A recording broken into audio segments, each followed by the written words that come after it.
옛날 한옛날에 경기도 부천시 어느 마을에 멍뭉이같이 앙글앙글한 남자아이가 태어났어요. 이름은 변백현. 백현이는 태몽부터 귀여웠는데 아버지는 조그마한 흰돼지를 욕실에 씻기는 꿈을, 어머니는 꽃뱀이 나오는 꿈을 꾸셨죠. 보통 흰돼지나 꽃뱀이 나오는 태몽은 여자아이가 나올 징조랍니다. 예상과 달리 튼튼한 남자아이로 태어난 백현. 부모님께서는 원래 백현이의 이름을 우두머리의 호랑이가 되라는 뜻으로 백호로 지으려고 했는데 그렇게 지으면 인생이 너무 억셀 것 같아서 세상을 어질게 살라는 뜻의 백현으로 지어주셨어요. 형과 무려 6살 차이가 나는 막둥이로 자란 백현이는 부모님과 형에게 사랑을 듬뿍 받으며 집안의 귀여운 막내딸처럼 자랐답니다. 까불까불 에너지가 넘치고 운동신경도 특출났던 백흉이 초등학교 2학년 때부터 본격적으로 합기도를 배우기 시작했어요. 당시 나이 때문에 사단은 따지 못했지만 합기도 공인 3단 전국대회 금메달을 딴 실력자였죠. 대회만 나가면 메달을 휩쓸어오는 미래의 사범님이었어요. 한창 합기도를 할 때는 11명까지 뛰어넘는 건 기본이고 초등학생 동생들을 직접 가르칠 수 있을 정도로 실력이 대단했답니다. 그러나 백현이의 꿈은 합기도 선수가 아니었어요.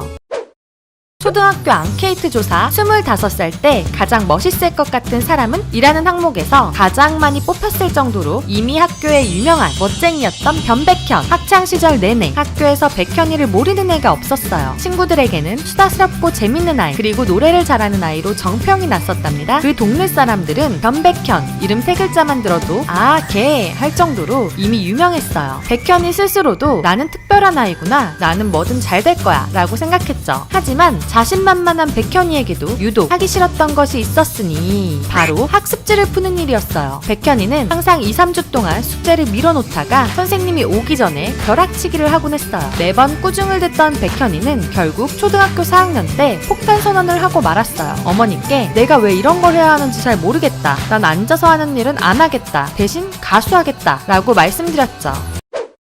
중학교에 간 백현이의 인싸력은 날로 커져만 갔어요. 잘생기고 예능감 넘치는 성격으로 전교생과 친하게 지내는 애였죠. 반장부터 조용한 친구들까지 백현이와 안 친한 애가 없었어요. 백현이는 복도에서 마주치는 애마다 한 명씩 하이파이브를 하고 쉴 새 없이 장난을 쳤답니다. 막상 백현이 자신도 가끔 힘들었지만 항상 친구들이 자신 때문에 웃고 즐거운 것이 좋았기 때문에 멈출 수가 없었어요. 백현이의 짓궂은 장난에도 여학생들은 싫어하기는커녕 오히려 남몰래 백현이를 짝사랑하는 일이 많았죠. 고등학교 때는 어마어마한 5대1의 경쟁률을 뚫고 밴드부 혼수 상태의 보컬 자리를 당당하게 차지했어요. 백현이는 축제마다 무대에 나가서 노래 한 곡으로 후배 선배 할 것 없이 학교의 모든 여학생들을 자신의 팬으로 만들었어요. 그 인기가 어느 정도였냐 하면 학교 축제 바자회 때 옷이 잘 안 팔리자 백현이 이거 다 팔리면 내 번호 뿌린다 라고 했고 1분 만에 다 팔린 사건도 있었을 정도였죠. 어떤 사람이 그 학교에 입학하면 꼭 봐야 할 멋진 선배가 있단 소리에 구경을 갔는데 그게 바로 변백현이었던 일도 있었어요. 그야말로 설정과다의 남자 주인공 같은 인생이었답니다.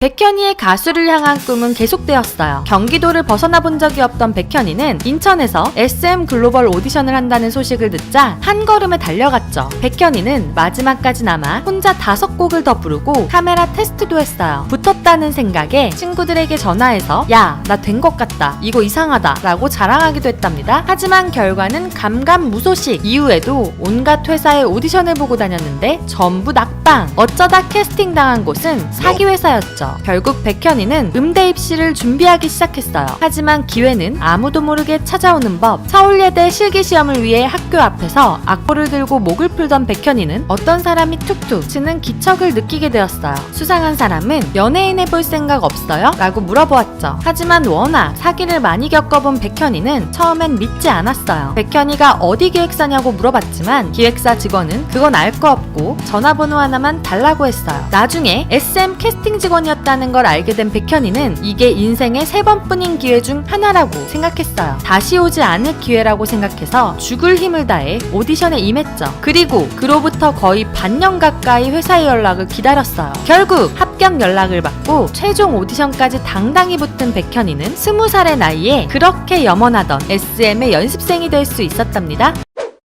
연습생이 되고 모든 것은 빠르게 흘러갔어요. 데뷔조까지 들어가는데 4개월, 데뷔하는 데까지 7개월, 전례 없는 고속 엘리베이터를 탄 백현. 하지만 그만큼 다른 연습생들을 따라가기가 벅차 고통스러웠어요. 잘하는 것을 넘어서 프로가 된다는 것이 얼마나 힘든 일인지 뼈저리게 느꼈죠. 오디션 당시 춤을 춰보라는 말을 듣고 노래가 끝날 때까지 박수만 열심히 치다가 끝났을 정도로 춤에 대해 하나도 몰랐던 백현이는 새벽까지 멤버들을 졸라 춤을 배웠어요. 어디 가서 춤 못 추는 애다 라는 소리를 듣고 싶지 않았기 때문이었어요. 평소 긍정적이고 눈물이 절대 없는 백현이에게도 힘든 연습생 생활은 눈에서 눈물 마를 날이 없게 만들었답니다. 연습실에 보컬방이 4개가 있었는데 거기서 일주일에 한 번씩 연습한 걸 평가받았어요. 백현이는 따라가기가 너무 벅차서 매일 새벽에 혼자 남아 연습을 하면서 울었죠. 특히 자주 연습했던 3번 방이랑 4번 방에서 몰래 눈물을 훔쳐야 했어요. 언제나 자신감 만땅이라고 생각했던 백현이의 자신감이 많이 깎이는 순간이었답니다. 백현이가 처음 회사에 들어왔을 때 이미 엑소 데뷔조 멤버들은 거의 다 짜여있는 상태였어요. 백현이도 그 멋진 멤버들 사이에 들어가고 싶었죠. 그러던 어느 날 백현이에게 다시 한번 큰 기회가 찾아왔어요. 바로 이수만 선생님이 보컬 레슨하는 곳에 찾아오신 거예요. 이수만 선생님은 백현에게 들어온 지 얼마 안 됐지? 노래 한번 불러봐라 하셨고 백현은 이게 기회임을 느꼈어요. 백현은 기똥차게 노래를 불렀고 대표님은 나가시면서 이번에 준비 잘했네 라고 칭찬을 하셨답니다. 백현은 속으로 난 됐다 라고 쾌재를 불렀어요. 그렇게 데뷔조에 든 백현. 이수만 선생님은 백현이에게 너는 6개월 만에 데뷔를 해야 된다. 네가 메인 보컬이다 라고 확언을 하셨어요. 백현이는 갑자기 막중한 역할이 주어지자 부담감에 휩싸였죠. 아직 발성도 완전하게 잡히지 않은 상태에서 백현이는 무대가 무섭게 느껴지기까지 했어요. 슬럼프에 빠져버린 백현이를 본 보컬 트레이너 선생님은 피어레스가 각인된 팔찌를 선물해주면서 두려움을 없애라고 조언해주셨어요. 백현이는 그 팔찌를 매일 차고 다니면서 노래에 대한 두려움을 이겨냈답니다.